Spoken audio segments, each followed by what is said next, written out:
Wonderful. I'd like to now take us to panel 3, which is a publication spotlight on infrastructure financing in sub-Saharan Africa.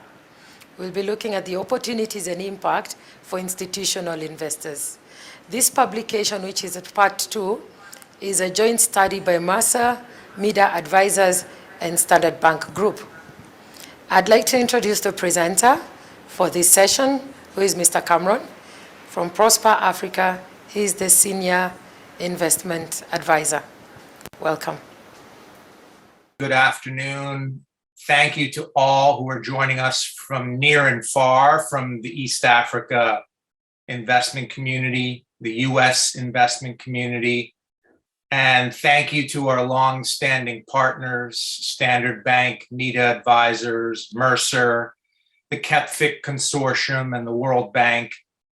My name is Cameron Khosrowshahi. I'm a Senior Investment Advisor with Prosper Africa, which is a United States presidential initiative composed of 17 US government agencies and dedicated to transforming the trade and investment relationship between Africa and the United States. I'm pleased to introduce the second installment of a long-standing collaboration between Mercer, USAID, Standard Bank, and MEDA Advisors to educate and expose US and local African investors to the challenges and opportunities of investing in Africa, particularly in new asset classes such as unlisted infrastructure. For any investor, data is critical. It allows investors to benchmark and price risk, and particularly in Africa, data is at a premium, as the investor perception of risk is often much higher than the actual risk. We started this journey over 5 years ago with the US institutional investor community that had very little accurate data on investing in Africa beyond the headlines in the US news cycles. And we've come far since then, bringing US institutions to the continent to build relationships with their African counterparts, to see live projects for themselves and meet with capable intermediaries.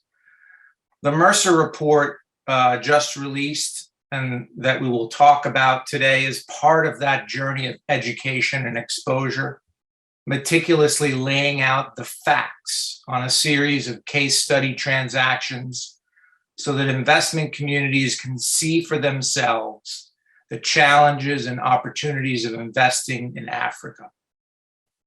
Prosper Africa sees tremendous opportunity on the horizon for Africa and for the people of Africa's relationship with the United States. And we look forward to renewed collaboration with the US and African investment communities as they digest the facts.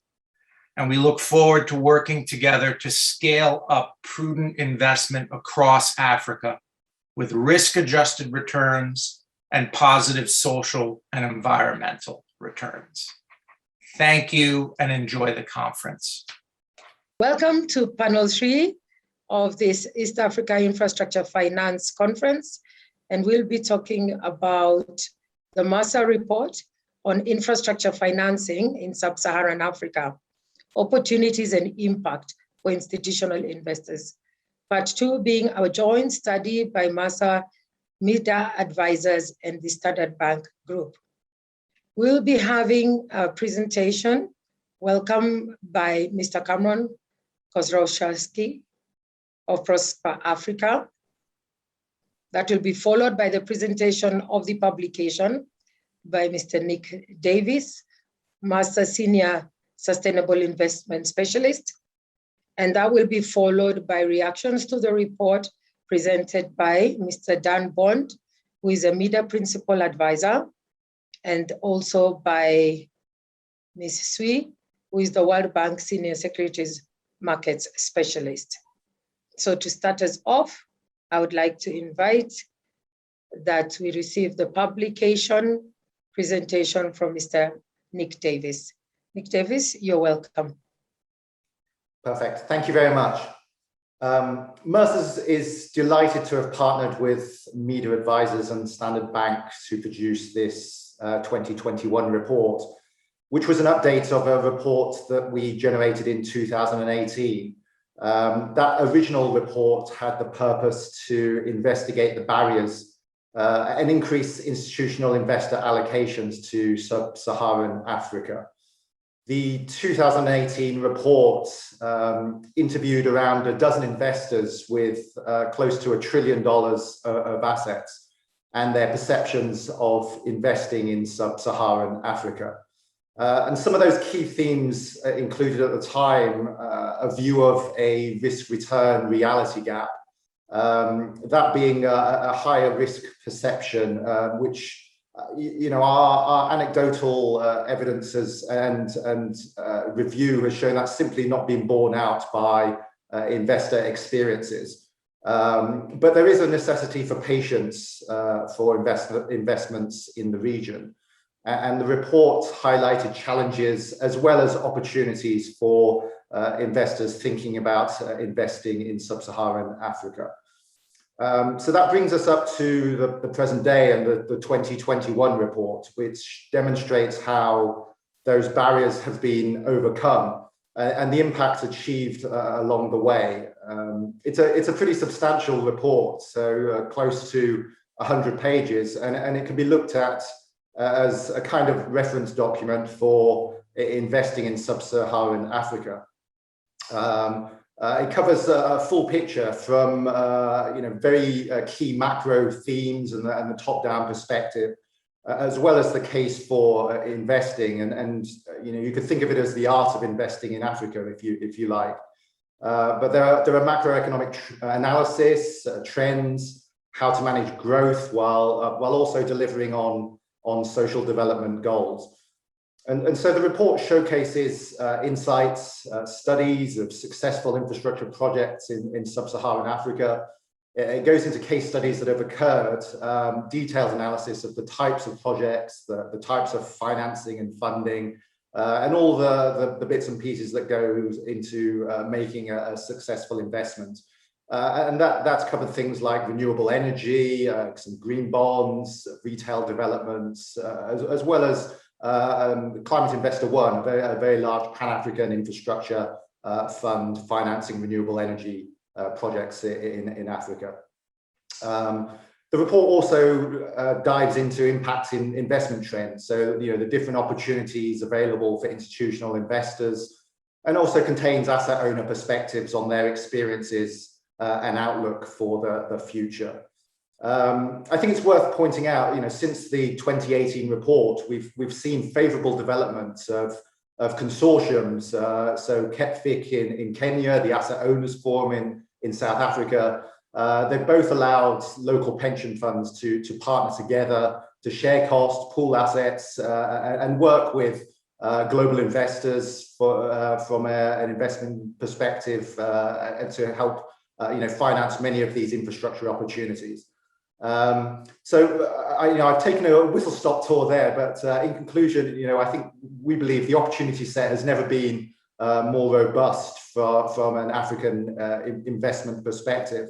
We think there's a strong macro outlook, deepening capital markets, and partnerships with local investors. So, we're very pleased to partner with and produce this updated report.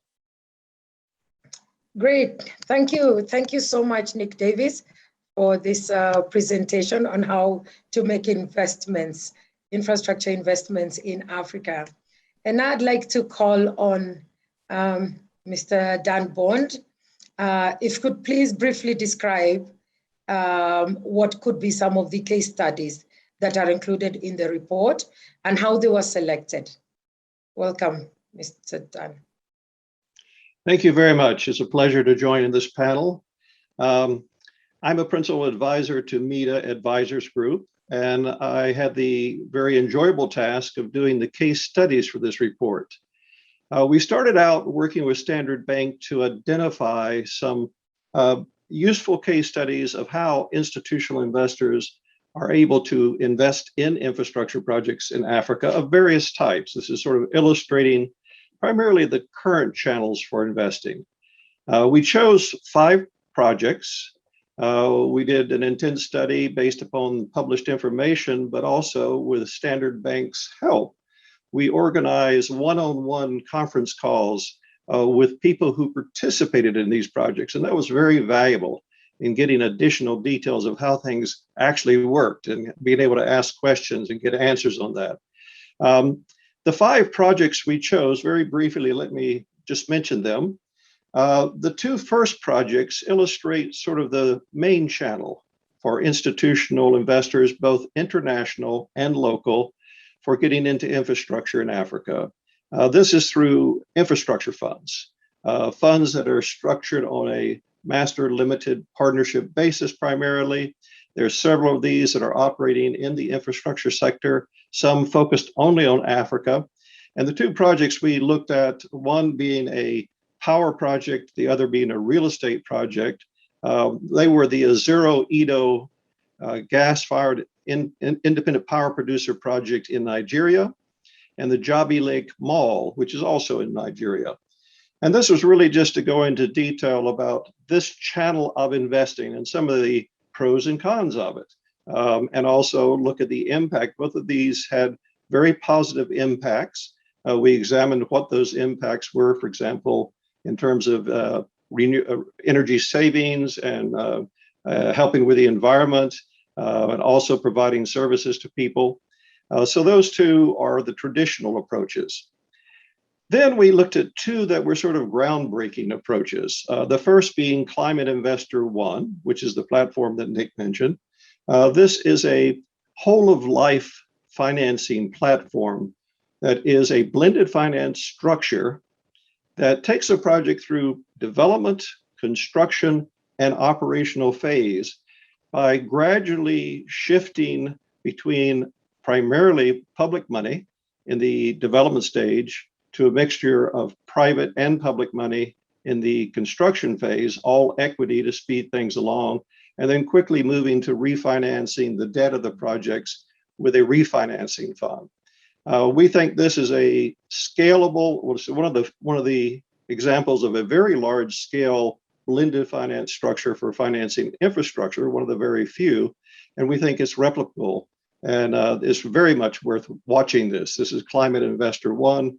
It was initiated by the FMO, the Dutch Development Finance Institution, and is currently at the stage of attracting investors in support for the refinancing debt fund.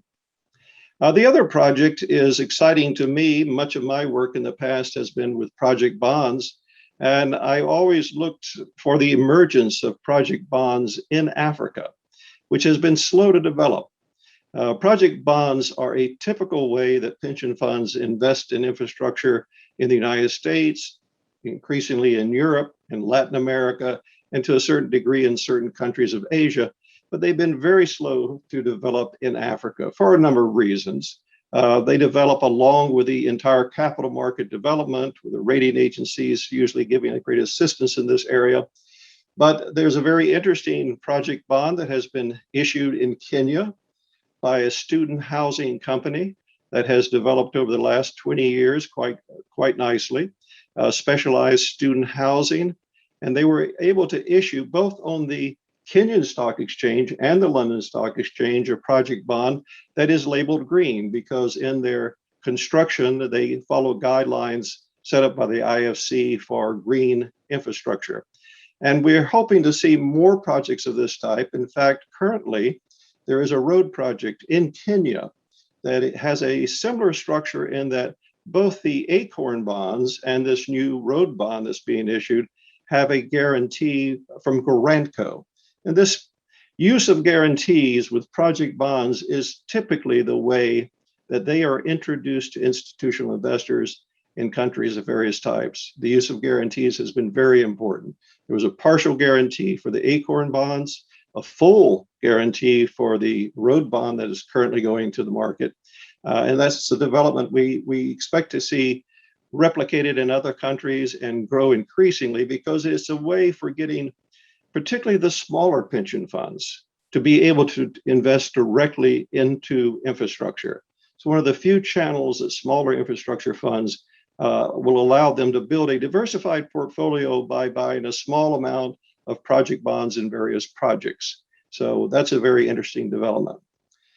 And then finally, we are watching closely developments in South Africa with the Renewable Energy Independent Power Producer Program. Now, this has been a very successful program that was launched in South Africa in 2011.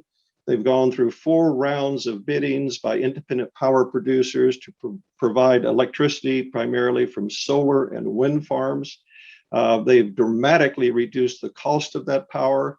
It's a well-structured endeavor. And now they're beginning another round and will have future rounds. South Africa has a very ambitious program to increase the share of renewable energy in that country. And we think these renewable energy projects provide excellent opportunities for institutional investors to step in once the projects are operational. So the government has developed a framework for refinancing when project sponsors wish to refinance. We talk about this in the report. And since the report was actually we have to stop at some place and work, in the last few months, there have been 2 such refinancings that have already taken place. And these are real opportunities for institutional investors to secure really safe returns with somewhat better, higher return rate than many other investments, but do it safely. And so we think that's a very important effort to watch. Now, in addition to these deep dives we did with these 5 projects, we also did, we had so many other things to look at, we felt we should have brief mentions of other developments in Africa. And so we have a number of these. We looked at the African Development Bank's credit risk transfer transaction called Room to Run, which is a very good example of how credit risk transfer structures can work to allow institutional investors to take some of the credit risk from the banks. In this case, it was a development bank. It could be a commercial bank in Europe, the United States. This is being done quite frequently now, and that's an interesting development. We looked at Africa 50 because their focus on project development is absolutely essential. A lack of an adequately prepared pipeline is mentioned by everyone who wants to invest in Africa. The pipeline has to be developed before you can finance projects, and Africa 50 is helping in that regard for some larger projects. We looked at the World Bank Scaling Solar Program, which is helping to move a number of renewable energy projects forward throughout Africa.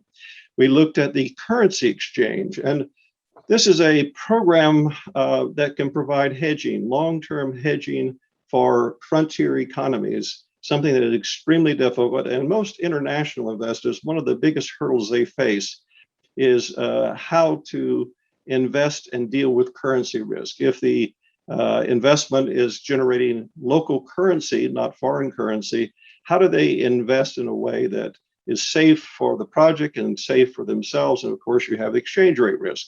Well, TCX is one of the most innovative solutions to that problem. It has to grow to meet the demand, but it's a very good start in dealing with exchange rate currency risk. We briefly looked at the Mozambique liquefied natural gas projects, because this is probably the largest area of financing on the horizon for Africa. There's already been a good deal of export credit agency and DFI participation. They're going to need to have institutional investors in there. The demands for financing are absolutely massive. And this is one of the major developments in the liquefied natural gas area, which of course is important for the environment.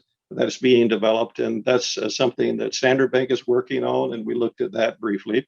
And of course, as Nick has mentioned, we couldn't ignore what's going on with the efforts to work with local pension funds in Kenya and South Africa, where collectives have been formed of a dozen or so pension funds in each country to help them learn about infrastructure, learn how to invest in infrastructure, and to guide them in this process. And they're at their beginning stages, but we're beginning to see good results, and we think that's an important development for Africa. So let me stop there. Thank you very much. I've appreciated participating in this. Thank you. Thank you very much. I'd like to thank all the participants in this panel. Thank you also for the very powerful presentation on this master publication. We'd like to encourage you to continue sharing with us all the learnings from this study of infrastructure financing in Africa. And we look forward to meeting with you again very soon to discuss next steps.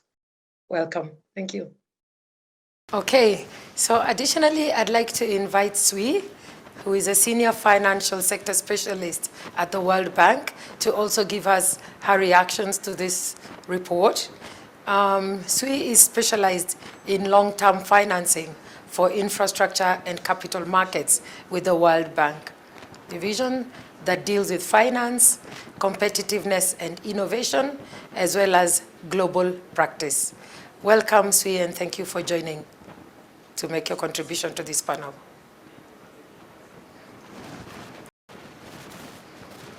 Hi, thank you, Constantine, for the introduction.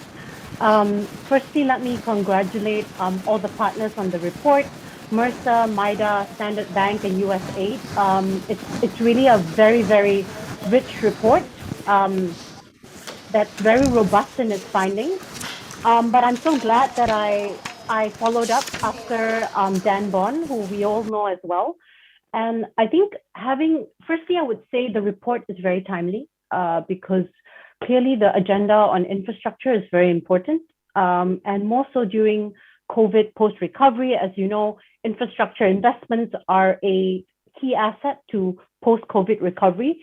And the financing gap is huge. And I think the report really outlines where the opportunities are, but also where the gaps are, which reinforces on the World Bank side where we have been working. I think as Dan outlined some of the key case studies in the report, it shows that it is possible in emerging markets, especially in the landscape of Africa, and that the key lessons that you can extract from those case studies is where there is really a sustainable approach and a programmatic approach to financing infrastructure. A lot of the case studies that he mentioned really outlines where work has been put significantly in upstream, in institutional strengthening. The case of South Africa in the REIPP program, for example, there was a dedicated unit. And also a topic close to, I would say, my heart and my team's heart is where we think about de-risking instruments. Some of the more innovative funds and vehicles that Dan had mentioned.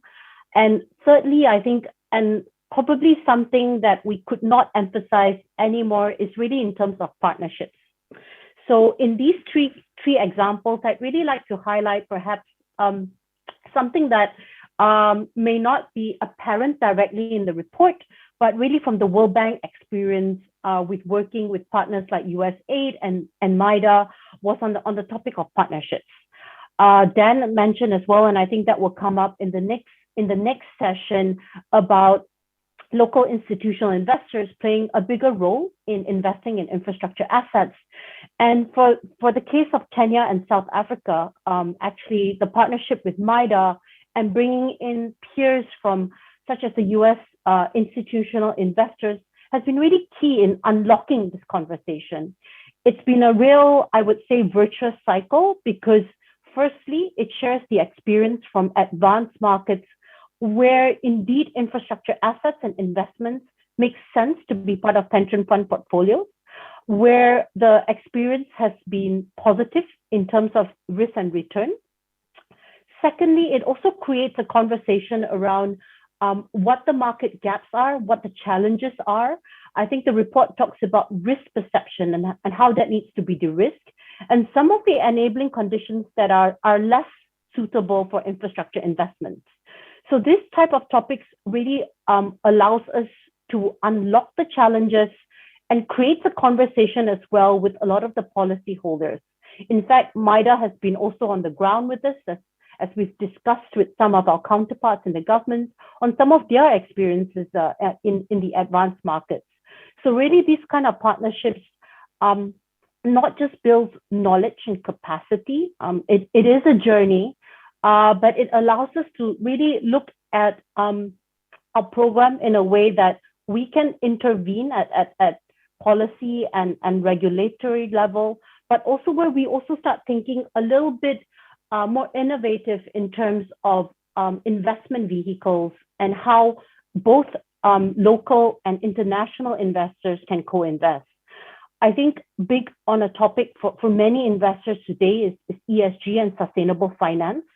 On the World Bank side, we are very, very optimistic to see that this is not only in advanced economies, but increasingly local investors are really looking beyond financial returns. And I think infrastructure assets are really an opportunity for them to think about investments that really promote growth.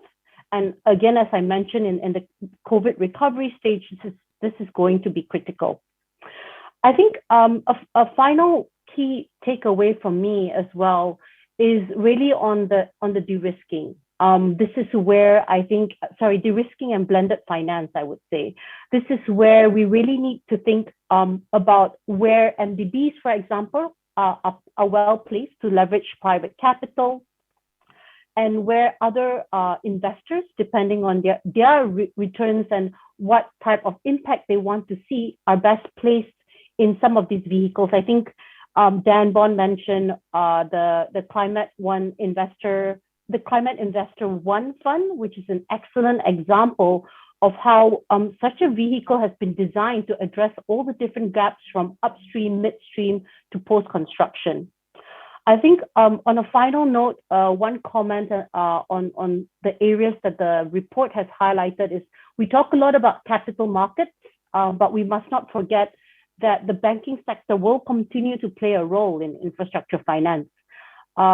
If you've seen some of the case studies as well, such as the South Africa REIPP, in fact, the banks were there at the onset, where for some institutional investors, construction risk is just not something that they're ready to take. And that's where banks can come in and such assets can be recycled, where it's operational for institutional investors. I think this type of brownfield assets are also an opportunity. We've seen it in South Africa, but it also has a demonstrative effect where in South Africa now, the REIPP program is going into new rounds, and that could present an opportunity for institutional investors. Sort of as a last takeaway point, I think I want to congratulate as well, again, because maybe I'm working in South Africa and Kenya in the next round. I think that the CapFit consortium has been a great development for the continent. It shows that there is interest, that it can be done where pension funds can come together in a cohesive way so that there is scalability, there's sustainability, and such partnerships with the other advanced market, US investors, for example, has shown that it is through these kind of partnerships that you can really reap the benefits. And I think the only thing that we need to recognize is we need to be patient. This doesn't happen overnight. It takes some time, but I think when all the pieces fall into place, including where the World Bank is working on creating the right conditions, whether it's macro and policies, or whether it's financial sector deepening, this is really where I think our key takeaways on where the success has been in the markets we're deeply engaged in Africa. So thank you very much, and congratulations again to the team.